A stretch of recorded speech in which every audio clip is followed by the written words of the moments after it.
नमस्कार। आप देख रहे हैं शिव कुमार मिश्रा ऑफिशियल। मेरे साथ हैं संतोष पाठक जी। स्वागत और अभिनंदन। Shiv Kumar Mishra official YouTube platform के तमाम दर्शकों को नमस्कार, अभिनंदन। अगले कुछ मिनट तक बने रहिएगा हमारे साथ, क्योंकि विश्व का एक बड़ा संगठन होने का दावा करने वाले संगठन की विश्वसनीयता पर एक बड़ा सवाल खड़ा हो गया है। साथ लेने को तैयार है, साथ देने को तैयार नहीं है, और कई नेताओं का राजनीतिक करियर बर्बाद कर दिया इस संगठन ने। कैसे, वो आपको हम एक एक करके तथ्यों के साथ आज की अपनी इस स्टोरी में बताएंगे। जय शिव जी। किस तरीके से बीजेपी ने जो आरएसएस और बीजेपी का जो गठजोड़ है उसमें किस तरीके से नेताओं का कैरियर खत्म हो गया, ये एक बड़ी दिलचस्प स्टोरी है। इसे समझें और इसे समझने के लिए आप हमारे इस वीडियो को अंत तक देखें। एक एक नेता को कैसे कैसे अच्छी जगह से उठा के जमीन में लास्ट तक लाके छोड़ दिया, और जब वक्त आया उन्हें अपने मेहनत के फल मिलने का तो उनके साथ खड़े नहीं मिले, या उन्होंने ये कहा कि हम तो आपके साथ खड़े होकर लाठियां भांज रहे थे, तो आरएसएस ने अपनी लाठी उनसे छीन ली। आपने क्या कभी सोचा था कि आडवाणी जैसे नेता को मार्गदर्शक मंडल में भेज दिया जाएगा? आपने कभी सोचा था कि कल्याण सिंह सरीखे नेता को भाजपा छोड़नी पड़ेगी, जिसे हिंदू हृदय सम्राट के नाम से पहचाना जाता था? आपने सोचा था कभी कि आरएसएस एक अपने ही साथी संगठन के ऊपर जब लाठी पड़ेगी तो साथ छोड़ देगी? ये सारी बातें बताएंगे संतोष पाठक जी। क्या आपने सपने में भी सोचा था कि धनखड़ साहब को आरएसएस की तारीफ इतनी महंगी पड़ेगी कि फिर 48 दिनों तक बंद रहना पड़ेगा, जो आदमी बोलने के नाम पर जाना जाता था? क्या आपने सोचा था कि उमा भारती सरीखी फायर ब्रांड नेता लापता हो जाएंगी? क्या आपने सोचा था प्रवीण तोगड़िया अब कहां है? बहुत लंबी फेरिस्त, हम तो कुछ लोगों की चर्चा करेंगे।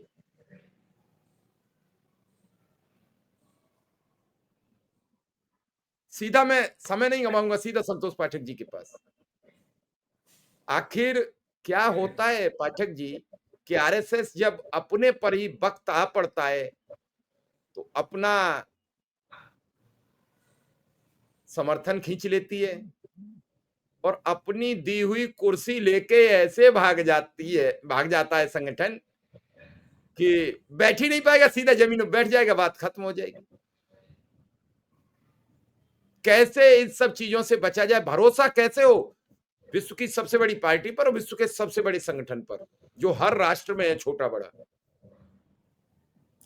सुरजी, आज एक बड़ी खबर आई है जगदीप धनखड़ साहब के इस्तीफे को लेकर। दैनिक भास्कर ने वो खबर की है, वरिष्ठ पत्रकार है, उन्होंने ये खबर की है। और जगदीप धनखड़ साहब ने अब सूत्रों के हवाले से बोलना और बुलवाना शुरू कर दिया है। बस यहीं से बड़ा खतरा पैदा हो गया है। दर्शकों को सबसे पहले बड़ी खबर दे दूं कि अगले 24 घंटों में जगदीप धनखड़ साहब कुछ न कुछ बोलने जा रहे हैं, और कल उपराष्ट्रपति चुनाव के लिए मतदान होने जा रहा है। थोड़ा सा मैं उसकी जानकारी भी अपने दर्शकों को बता दूं कि कल सुबह 10 बजे मतदान शुरू होगा, और ये संसद भवन का जो नया संसद भवन बना है उसके कमरा नंबर F101 में होगा। 5 बजे तक वोटिंग चलेगी, 6 बजे मतगणना शुरू होगी। और उससे पहले आज दोनों ही गठबंधन, एनडीए और विपक्षी गठबंधन ने अपनी अपनी कमर कस ली है। प्रधानमंत्री नरेंद्र मोदी कल सबसे पीछे बैठे हुए नजर आ रहे थे, हालांकि उसको लेकर कई तरह की बातें कही जा रही है। आज वो शायद संबोधित भी करेंगे, कल भी उन्होंने संबोधित किया था। और आज विपक्षी नेताओं ने संसद के पुराने भवन के सेंट्रल हॉल में एक मॉक पोलिंग का आयोजन किया है, जहां विपक्षी सांसदों को यह बताया जाएगा कि वोट करना कैसे। लेकिन जगदीप धनखड़ साहब अगर कल सुबह 10 बजे से पहले बोल देंगे तो फिर कहते हैं ना, गई भैंस पानी में। सूत्रों के हवाले से बोल दिया कि भैया मुझे तो पता ही नहीं था कि इस्तीफा देना है। 20 जुलाई को तो जलेबी मंगाई 40 किलो जलेबी मंगा के अपने स्टाफ में बांटा। 21 जुलाई को गर्व से संसद भवन पहुंचे, दिन भर कार्रवाई का संचालन करते हुए नजर आए, और अचानक ये हमारी खबर पर मुहर लग रही है, 2 मंत्रियों ने फोन करके उनको धमकाया। उनके सामने सिर्फ 2 विकल्प रखे, या तो इस्तीफा दे दीजिए या अविश्वास प्रस्ताव के लिए तैयार रहिए। हमने अपनी खबर में उसी दिन बता दिया था कि 100 सांसदों का हस्ताक्षर करवा लिया गया है राजनाथ सिंह के कमरे में और वो अविश्वास प्रस्ताव लाने की तैयारी है। लेकिन सवाल ये उठ रहा है कि इस खबर का आज आना ये बता रहा है कि धनखड़ साहब भी टाइमिंग पर बहुत गौर करते हैं और अगर कल उससे पहले उन्होंने बोल दिया तो फिर संतोष पाठक और शिव कुमार मिश्रा की खबर पर मुहर लग जाएगी कि 9 सितंबर से पहले बोलेंगे उपराष्ट्रपति धनखड़ साहब। लेकिन अब ये मसला इससे बड़ा है, उपराष्ट्रपति से बड़ा मसला है। ऐसा क्यों होता है कि राष्ट्रीय स्वयंसेवक संघ पर जो नेता भरोसा करते हैं उनको विदा होना पड़ता है, उनकी विदाई हो जाती है। आपने तमाम बड़े-बड़े दिग्गज नेताओं के नाम गिनाए, लेकिन मैं उन नेताओं को इस लिस्ट में इसलिए शामिल नहीं करूंगा क्योंकि उसमें कई सारी व्यवहारिक दिक्कतें थी, वो हमें समझना होगा। लालकृष्ण आडवाणी को मैं इसलिए शामिल नहीं करूंगा क्योंकि लालकृष्ण आडवाणी संघ के ऊपर हावी रहते थे। चंद्रशेखर के जमाने में राम मंदिर विवाद का समझौता होने जा रहा था कि अचानक लालकृष्ण आडवाणी ने विश्व हिंदू परिषद के उस समय के बड़े नेता अशोक सिंघल साहब को फोन करके डांट फटकार लगा कह रहे समझौता कर लोगे तो हम चुनाव कैसे जीतेंगे, 91 में तो सरकार बनने वाली है हमारी। बीजेपी का इकबाल बढ़ा था, सीटें बढ़ी थी लेकिन सरकार नहीं बन पाई थी। लेकिन आडवाणी जी को लगा कि अब तो मैं रथ यात्रा निकाल दिया, बिहार में गिरफ्तार भी हो गया, मैंने वीपी सिंह सरकार से समर्थन भी वापस ले लिया, सरकार गिर गई, चंद्रशेखर को कांग्रेस ने पीएम बनाया, समर्थन वापस ले लिया, चंद्रशेखर चले जाएंगे, मतलब वापस ले लिया नहीं, वापस लेने की उसमें था, चंद्रशेखर चले जाएंगे तो इनको क्यों मौका दे हम बड़ा नेता बनने का, हमारी तो सरकार आ जाएगी अब जो इलेक्शन होगा। अब वो हो नहीं पाया तो चलिए हम लालकृष्ण आडवाणी को अलग कर देते हैं। आपने कई अन्य नेताओं के नाम लिए, उनको भी हम अलग कर देते हैं। लेकिन कुछ नेताओं के नाम जरूर लेना चाहूंगा जिन्होंने हमेशा भरोसा किया, उसमें धनखड़ साहब लेटेस्ट एग्जांपल है। लेटेस्ट एग्जांपल अखिल भारतीय विद्यार्थी परिषद है, लेकिन धनखड़ साहब से शुरू कर देता हूं। लेटेस्ट एक और है नितिन गडकरी जी, यहीं से शुरू करिए, सीरियल से जाइए। चलिए सीरियल से जाते हैं, लेकिन थोड़ा सा जिक्र मैं कल्याण सिंह और उमा भारती के लिए कर देता हूं। आरएसएस के लिए जीने मरने वाले कल्याण सिंह, राम मंदिर के लिए अपनी सत्ता मुख्यमंत्री का पद गंवाने वाले कल्याण सिंह, आरएसएस की हर तरह से मदद करने वाले कल्याण सिंह, जब सिर्फ एक सीट उनको बीजेपी ने नहीं दी थी, एक सीट के कारण उन्हें पार्टी छोड़कर जाना पड़ा था, राष्ट्रीय स्वयंसेवक संघ ने अपना हाथ खींच लिया था और उसके बाद वो विधानसभा में कितनी सीटें आई, लोकसभा में कैसे लड़े, वो इसका इतिहास सबको पता है, उसका जिक्र नहीं करना चाहूंगा। उमा भारती तो बचपन से ही, उमा भारती ने जितना आरएसएस के लिए किया बहुत कम नेता होंगे जिन्होंने किया होगा। उमा भारती को एक छोटे से मामले में, वो मध्य प्रदेश एक सबसे मजबूत किला माना जाता था आरएसएस का, भारतीय जनसंघ का, भारतीय जनता पार्टी का। 10 साल से कांग्रेस चुनाव हरा रही थी, दिग्विजय सिंह मुख्यमंत्री बने हुए थे, उमा भारती को जिब्बा सौंपा गया, हरा दिया इन्होंने 2003 के विधानसभा चुनाव में, मुख्यमंत्री बनी। कर्नाटक में एक छोटे से मामले में सजा हुई जो आगे जाके स्टे लग सकता था, इस्तीफा देने को कहा गया, बाद में मुख्यमंत्री नहीं बनाया गया जब वो बरी हो गई तो, बल्कि उनके खिलाफ कई तरह की अनर्गल बातें प्रचारित और प्रसारित की जाने लगी। सबसे पहले उन्होंने बीजेपी की ब्रीफिंग में अड़काया था कि ये क्या ऑफ द रिकॉर्ड ब्रीफिंग करते रहते हैं आपके नेता, मेरे बारे में अनाप शनाप बोलते रहते हैं। सत्ता से ज्यादा उमा भारती के मान सम्मान का सवाल था, राष्ट्रीय स्वयंसेवक संघ उनके साथ खड़ा नहीं हुआ, पार्टी से अलग हो जाना पड़ा। उसके बाद बाकी तो चलिए, अब आपने गडकरी साहब से कहा तो वहीं से शुरू करते हैं। 2009 नई बीजेपी बनाने की जद्दोजहद में जुटे हुए थे मोहन भागवत साहब। सबसे पहले उन्होंने चुना उस समय गोवा के मुख्यमंत्री मनोहर पर्रिकर साहब बीजेपी का राष्ट्रीय अध्यक्ष बनाने के लिए। हिंदी भाषा में थोड़ी सी पकड़ उनकी कमजोर थी, उन्होंने कुछ बयान दिया, हिंदी के अखबारों में छपवा दिया गया कि उन्होंने आडवाणी को सड़ा हुआ अचार कह दिया। बाद में हम लोगों ने पूछा, उन्होंने कहा कि नहीं, मैं तो कह रहा था कि पुराने नेता है, अब नए को आने देना चाहिए, वो इंग्लिश की हिंदी के ट्रांसलेशन में गड़बड़ी। आडवाणी अड़ गए कि भाई किसी को भी बना दो लेकिन मनोहर पर्रिकर को तो नहीं आने दूंगा, वो हमें सड़ा अचार बता रहे हैं। फिर ये नया नगीना ढूंढ के लाए नागपुर की धरती से नितिन गडकरी को अध्यक्ष बना के भेजा। अब नितिन गडकरी का संकट मैं बता देता हूं आपको। जब नितिन गडकरी को इन्होंने अध्यक्ष बना के भेजा, पहले दिन एयरपोर्ट से मैं उनको फॉलो कर रहा था, जो टैक्सी बीजेपी के कार्यालय ने भेजी थी ना, वो टैक्सी वाला ही उनको घुमा रहा था। दिल्ली के बारे में इतने ज्यादा परिचित थे। अटल जी के घर जाना था तो पूरा लंबा चौड़ा घुमा के गया, आडवाणी जी के घर जाना था आशीर्वाद लेने के लिए तो लंबा चौड़ा घुमा के गया, सुषमा जी के घर जाना था, वो किलोमीटर बढ़ाने में लगा हुआ था टैक्सी वाला, सुषमा जी के घर जाना था तो लंबा चौड़ा घुमा के गया। भारतीय जनता पार्टी के कार्यालय पहुंचे तो उनका पर्स मार लिया गया किसी ने, जेब कतरे भी भीड़ देख के आ जाते हैं। शाम को राजनाथ सिंह के घर पहुंचे, उसके बाद वो आडवाणी से लड़े, वेंकैया नायडू से लड़े, सुषमा स्वराज से लड़े, अरुण जेटली से लड़े, राजनाथ सिंह से लड़े, दिल्ली दरबार के नेताओं से लड़े और एक नई बीजेपी खड़ा करने की कोशिश की। यूपी में भी कोशिश की, देश के अन्य राज्यों में भी कोशिश की। आज जो आप देखते हैं ना कि एक एक वोट की गिनती होती है। नितिन गडकरी पहले बीजेपी के राष्ट्रीय अध्यक्ष थे जिन्होंने नंबर के आधार पर सोचना शुरू किया था। खाना और विश्राम सोचने वाले भारतीय जनता पार्टी के नेताओं को सबसे पहले नितिन गडकरी ने बताया था कि खाने के बाद विश्राम करना नहीं होता है, बैठके भी करनी होती। निषाद का मोर्चा, गंगा नदी सफाई का मोर्चा, कुशवाहा समाज का मोर्चा, अन्य समाजों का मोर्चा, मछुआरों का मोर्चा, जाति के आधार पे, वर्ग के आधार पे, व्यापार के आधार पे भारतीय जनता पार्टी का जो पुराना कार्यालय था 1100 का रोड पे, छोटे छोटे कार्यालय बन गए थे। 100 से ज्यादा अलग अलग मोर्चे बना दिए थे उन्होंने, अलग अलग संस्थाएं बना दी थी उन्होंने। 2012 में उनको फिर से अध्यक्ष बनाने के लिए बीजेपी के संविधान में परिवर्तन किया गया, क्योंकि 2014 में उनको प्रधानमंत्री पद का उम्मीदवार बनाना था। फिर पूर्ति का मामला चलना शुरू हो गया, जैसे अभी उनके और उनके बेटे को लेकर चल रहा है। राष्ट्रीय स्वयंसेवक संघ को अड़ना चाहिए, लेकिन राष्ट्रीय स्वयंसेवक संघ के एक बड़े नेता ने फोन करके नितिन गडकरी को कहा कि आप छोड़ दीजिए। उसके बाद राजनाथ सिंह अध्यक्ष बन गए। बाद में भागवत जी कभी आए तो पूछा कि क्यों छोड़ा, तो उन्होंने कहा कि आपके नेता ने संदेशा भिजवाया था। तो उन्होंने कहा कि मुझसे पूछा क्यों नहीं, तो कहा कि अब हमारे में तो आपने तो मुझे सिखाया कि सूचना मिली तो सोचना बंद। अब मैं आपसे क्रॉस चेक करता क्या कि आपने मुझे कहा है कि नहीं कहा है। लेकिन कायदे से भागवत साहब को उसी समय स्टैंड लेना चाहिए था, नहीं लिया उन्होंने। गडकरी साहब को इस बात का दुख आज भी है कि जिस आरएसएस के कहने पर वो नागपुर से दिल्ली आए, दिल्ली आकर उन्होंने अपनी जिंदगी की सबसे कठिन लड़ाई लड़ी। अपने राजनीतिक करियर में पहली बार उन पर भ्रष्टाचार का आरोप दिल्ली दरबार की राजनीति के कारण ही लगा। जब संकट की स्थिति आई तो वो दिल्ली दरबार उनके साथ खड़ा नहीं था। और उसके बाद आप धनखड़ साहब आरएसएस की तारीफ कर रहे थे, आरएसएस के बारे में बहुत अच्छी बातें कह रहे थे। जब उनको विदाई का संदेशा आया तो गए कि भाई साहब मदद कीजिए, तो आरएसएस ने कहा नहीं नहीं नहीं, आप ऐसा क्यों बोलते हैं, हम तो तटस्थ रहते हैं, हमारा तो कोई मतलब नहीं, आप तो बोलिए मत, गलत संदेशा जाता है। अब धनखड़ साहब हक्के बक्के रह गए कि बताइए जिनके लिए मैं लड़ रहा था, जिनके सम्मान के लिए लड़ रहा था, उन्होंने साथ छोड़ दिया। अब आ जाइए अखिल भारतीय विद्यार्थी परिषद, पालकी ढोने वाले राष्ट्रीय स्वयंसेवक संघ के छात्र संगठन अखिल भारतीय विद्यार्थी परिषद पर योगी आदित्यनाथ की पुलिस ने लाठियां बरसी। योगी आदित्यनाथ का कार्यक्रम उन्होंने कल रद्द कर दिया, एबीवीपी का कार्यक्रम था। शाम को मुख्यमंत्री ने मिलने के लिए बुलाया।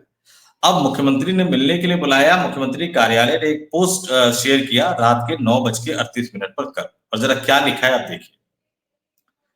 मुख्यमंत्री श्री योगी आदित्यनाथ जी महाराज से आज लखनऊ में अखिल भारतीय विद्यार्थी परिषद के पदाधिकारियों ने शिष्टाचार भेंट की। इस अवसर पर श्री घनश्याम शाही जी संगठन मंत्री पूर्वी क्षेत्र, श्री मनोज निकरा जी संगठन मंत्री पश्चिमी क्षेत्र, श्री अंकित शुक्ला जी राष्ट्रीय मंत्री एवं सुश्री सृष्टि सिंह जी राष्ट्रीय कार्यकारिणी सदस्य उपस्थित रहे। बीच में एक बड़ी सी टेबल थी, इस तरफ महाराज जी मुख्यमंत्री और दूसरी तरफ चारों। आगे देखिए, महाराज जी से परिषद के पदाधिकारियों ने प्रदेश के शैक्षणिक स्तर पर विगत वर्षों में आए उल्लेखनीय सुधारों पर चर्चा करते हुए शैक्षणिक वातावरण को और अधिक बेहतर बनाने की दृष्टि से विस्तृत विमर्श किया एवं अपने महत्वपूर्ण सुझाव भी प्रस्तुत किए।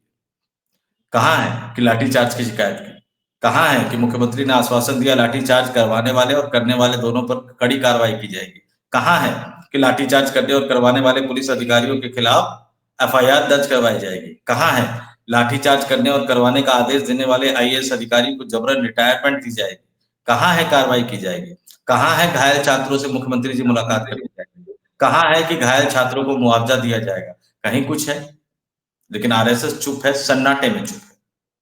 तो ये आरएसएस के हमने एबीपी को भी मैं एक संस्था, एक व्यक्ति मान लेता हूं, तो सिर्फ 5, बाकी नेताओं की बात नहीं।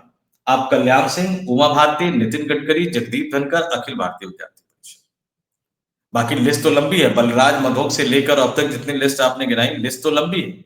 लेकिन ये 5 एग्जाम्पल है कि राष्ट्रीय स्वयंसेवक संघ अपने लिए लड़ने वालों का साथ किस तरह से छोड़ देता है। ये 5 एग्जाम्पल है। अब धनखड़ साहब अगर कल सुबह 10 बजे से पहले बोल देते हैं तो फिर तो बड़ा खेला हो जाएगा शिव जी। नहीं, धनखड़ साहब कल इनका साथ छोड़ दें तो ये क्या करेंगे? मेरा तो सवाल यहाँ आपसे शुरू होता है, तो ये क्या करेंगे? इनके सामने क्या विकल्प होगा? ये फिर तो विकल्प नहीं होगा, फिर तो कल खेला हो जाएगा। फिर तो सांसद अंतरात्मा की आवाज पर वोट कर दिए तो फिर राधा कृष्णन साहब को वापस महाराष्ट्र के राज्यपाल ही बने रहना पड़ेगा। ऐसा मत कहिए। बड़ी उम्मीदों से महाराष्ट्र के लोग आते हैं, बड़े पदों के चक्कर में आए नहीं थे नितिन गडकरी, आए नहीं थे देवेंद्र फडणवीस। बड़ी चर्चा हुई कि उनके लिए बंगला तलाश दिया गया। आपको याद होगा जून का महीना था कि उनके लिए एक बंगलो खाली करा दिया गया है, वो जल्द बीजेपी के राष्ट्रीय अध्यक्ष बनेंगे। अभी भी कल परसों कोई चर्चा शुरू कर रहा था। आज भी उनकी पत्नी के कई वीडियोस, कई पिक्चर, कई फोटो वायरल हो रहे हैं, कई वीडियो वायरल हो रहे हैं। तो ये अलग अलग तरीके के लोग हैं। लेकिन संतोष पाठक जी, एक चीज समझ में नहीं आती है। एक चीज मैं यहाँ पे कहूंगा शिव जी, एक चीज कहूंगा, देवेंद्र फडणवीस जी की पत्नी के जो वीडियो वायरल हो रहे हैं, जिस तरह के कमेंट हो रहे हैं, बहुत गलत है। हर समाज का अपना अपना परिवेश होता है। उनके कपड़ों को लेकर जो टीका टिप्पणी कर रहे हैं, उन बेशर्म लोगों से मैं कहूंगा कि वो सफाई कर रही थी, मूर्ति विसर्जन के बाद सफाई कर रही थी, सफाई के काम में गई थी। बॉलीवुड अभिनेता अक्षय कुमार और कई अन्य लोग भी गए थे। कोई समाज सेवा का काम कर रहा है, सफाई का काम कर रहा है, आप उनके कपड़ों पर टीका टिप्पणी कर रहे हो, ये एक शर्मनाक सोच है। मुझे नहीं लगता कि किसी के भी कपड़ों पर टीका टिप्पणी करने का हक है। वो सिर्फ देवेंद्र फडणवीस की पत्नी है क्या, इसलिए आप उनके कपड़ों पर टीका टिप्पणी करेंगे? और जिस तरह के कपड़े उन्होंने पहने रखे थे, क्या उस तरह के कपड़े इस देश की आम लड़की पहन के नहीं चलती है क्या? आम महिला पहन के नहीं चलती है क्या? तो किसी के कपड़ों पर टीका टिप्पणी करने को मैं शर्मनाक मानता हूं। नहीं, आप बिल्कुल ठीक कह रहे हैं। लेकिन आरएसएस जब जब मौका आता है, जब जब ऐसी व्यवस्थाएं आती हैं, तो हाथ खड़े कर लेता है। वो चाहे कल्याण सिंह जी रहे, चाहे उमा भारती रही, चाहे आडवाणी जी रहे, या फिर कोई और रहे। मौजूदा हालत में धनखड़ साहब धोखा खा गए। अब धनखड़ साहब से शायद योगी आदित्यनाथ जी भी नहीं फोन करके पूछ रहे होंगे कि आप तो हमें मुख्यमंत्री बनाने की फेरिस्त में थे। अखिल भारतीय विद्यार्थी प्रधानमंत्री प्रधानमंत्री बनवा रहे थे। अखिल भारतीय विद्यार्थी परिषद जो मुख्यमंत्री के सामने ये नहीं कह पाई कि मेरी पीठ तोड़ दी गई। साहब ये घाव देख लीजिए, क्या संदेशा दिया और कितना मैनेज करती है आरएसएस। एक बार संदेश ये दे देती है कि आप ही हो सब कुछ, तुरंत बैठक कैंसिल करा दी जिसे मुख्यमंत्री को संबोधित करना था। मुख्यमंत्री जिस बैठक में जाने थे, वन नेशन वन इलेक्शन, प्रधानमंत्री नरेंद्र मोदी का सपना पूरा करना था, उस बैठक में आरएसएस से संदेश आ जाता है जोधपुर की बैठक से कि आप इसे रोक दीजिए। और रोकते रोकते यहां तक नौबत आ गई कि कल रात उन्हें सरेंडर करा दिया, उन्हें उनके साथ आत्मसात करा दिया, उन्हें उनके दरबार में भेज दिया। क्यों? दोपहर को 2 बजे योगी आदित्यनाथ ने हिंदू वाहिनी के पूर्व नेता को बुला के बता दिया, खामोश, खबरदार, हमारे पास भी हिंदू वाहिनी है। अगर अखिल भारतीय विद्यार्थी परिषद इस अंदेशे में हो कि हम ही सब कुछ हैं, तो हमारे पास हिंदू युवा वाहिनी है, हमें केवल चाबी भरनी है। तुम्हारी चाबी पीठ से भर दी है, उधर की चाबी हम अलग तरीके से भर देंगे। मैं खुद चश्मदीद हूं। 2014 में जब प्रभारी बनाए गए थे, वो विधानसभा के उपचुनाव के जो 15 उपचुनाव थे जिसमें 12 सपा जीती थी, उस उपचुनाव में उन्हें नोएडा में प्रचार के लिए हिंदू युवा वाहिनी के लोग कॉपरेट करके नोएडा तक ले गए थे। तब भी भाजपा के लोग सामने नहीं आए थे। तो उन्होंने कल संदेश दे दिया था अपने एक नेता का, और बड़ा सा शानदार तस्वीर और शानदार शब्द लिख के। फिर पाठक जी, फिर आरएसएस के साथ जाकर आरएसएस की मदद करने वाला मिलेगा कौन? अब तो सोशल मीडिया के जरिए से सब खबरें इधर उधर हो जाती हैं। तो आरएसएस ने तो एक तरीके से सरेंडर कर दिया मोदी और योगी के सामने, दोनों के सामने कर दिया। कल मैं एक चीज बता दूं शिव जी, कल जो है वो हिंदू युवा वाहिनी के एक नहीं 2 नेताओं से योगी जी ने मुलाकात की थी, और ऐसा लग रहा था, ऐसा संदेशा जा रहा था कि शायद वो इनको फिर से पुनर्जीवित करना चाहते हैं। अब एक बड़ी चीज है, चाहे कल्याण सिंह हो चाहे योगी आदित्यनाथ, बड़े नेता, दिग्गज नेता, कल्याण सिंह अपने दम पर बने, योगी आदित्यनाथ मुख्यमंत्री बनने के बाद बने। ये दोनों अकेले बहुमत नहीं दिलवा सकते। कल्याण सिंह जी भी अकेले नहीं दिलवा पाते थे, कई उसमें किंतु परंतु लगे हुए थे। लेकिन जैसे कल्याण सिंह खुद 3 या 4 सीट विधानसभा की जीते, लेकिन 100 के लगभग सीटों पर बीजेपी को हरा दिया, योगी आदित्यनाथ भी वही कर सकते हैं कि अलग वो हिंदू युवा वाहिनी के नाम से वो चुनाव में लड़ जाए, तो हो सकता है कि 3-4 ही विधानसभा जीते, लेकिन कम से कम 100 सीटों पर तो बीजेपी को हरा देंगे, इस बात को वो तय कर देंगे। चलिए तो अब देखेंगे कौन नहीं, बिल्कुल आप कल जो हिंदू युवा वाहिनी के नेताओं से मिले, वो उसका मैसेज देना बिल्कुल साफ था कि हम तो डूबेंगे सनम, तुमको भी ले डूबेंगे। अगर कोई किंतु परंतु करने की कोशिश की, अखिल भारतीय विद्यार्थी परिषद का डर दिखाने की कोशिश की, आरएसएस के स्वयंसेवकों का डर दिखाने की कोशिश की, नारे लगवा रहे हो सड़कों पर, जब जब यूपी डरता है पुलिस को आगे करता है। अगर मैं सब कुछ छोड़ छाड़ कर निकल जाऊंगा, फिर 27 कैसे जीतोगे मुझे बता देना, फिर 29 कैसे जीतोगे ये भी मुझे बता देना। खुद तो जीतूंगा नहीं, लेकिन हराने की क्षमता जरूर रखता हूं। ये सीधा सीधा मैसेज आरएसएस हमेशा की तरह दुबक गया, आरएसएस हमेशा की तरह पीछे हो गया। अखिल भारतीय विद्यार्थी परिषद, अब गडकरी जी तो अनुभवी राजनेता थे, सब कुछ जानते समझते थे। कल्याण सिंह भी अनुभवी राजनेता थे, बहुत वसंत देखे थे उन्होंने जीवन में, राजनीति के कई अच्छे बुरे दौर उन्होंने देखे थे। गडकरी साहब समझ गए, आपका कल्याण सिंह जी समझ गए। उमा भारती थोड़ी सी दुखी हो गई क्योंकि भावुक महिला थी, वो चीजों को बहुत ज्यादा समझ नहीं पाई। अखिल भारतीय विद्यार्थी परिषद के युवा जो है बेचारे, अभी तक राजनीति की दौर उनकी शुरू हुई है, तो वो थोड़े से अंदर से दुखी हैं। आप उन तस्वीरों के जरा चेहरे देख लीजिएगा, वो चेहरों की जो भाव भंगिमा है वो आपको बता देगी कि कैसे जबरदस्ती ठेल कर भेजा गया है उनको मिलने के लिए। चलिए, आपने बड़ी महत्वपूर्ण दर्शकों को जानकारी दी है, और ये जानकारी दर्शकों को सहेजनी चाहिए और समझनी चाहिए क्या है आरएसएस और क्या है भाजपा। ज्यादा कुछ नहीं कहूंगा, इसी के साथ बस आपसे इजाजत मांगूंगा, विदा लूंगा। धन्यवाद, आभार, नमस्कार। बहुत बहुत धन्यवाद, नमस्कार, तमाम दर्शकों का आभार।